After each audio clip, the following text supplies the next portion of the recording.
Okay, so it says solve the system with a graph on your calculator. So whenever you see that they want you to use a specific method to solve a system or any kind of question, really, you never have to feel compelled to actually use that method. I take it as okay, this is a way that I can solve it, but there's obviously probably easier ways to go about solving this than that. Um, I know some professors might require you to solve it in the way that they tell you. For the purposes of this course, you'll never have to solve it the way that you're told. Any method that you prefer, you can use.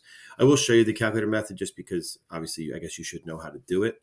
Um, so in order to use the calculator, everything in the calculator has to be graphed in the y equals menu.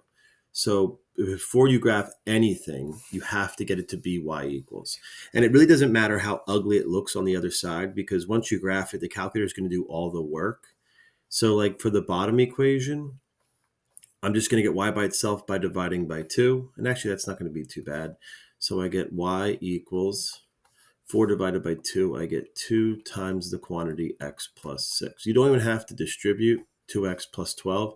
You can leave it like that. The top might be a little bit more work.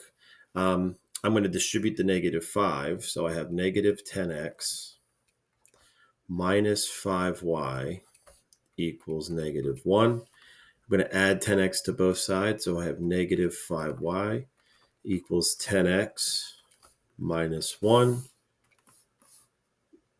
And, whoops.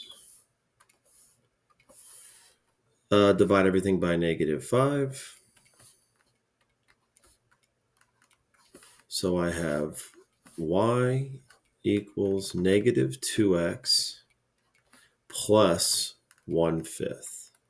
Or you can leave that, you can make that 0.2 if you want, whatever. So what I'm going to do is just put this into y1 and this into y2, and then I'll show you how to use the calculator. So if I go to y equals, the first equation is going to be 2 times the quantity x plus 6.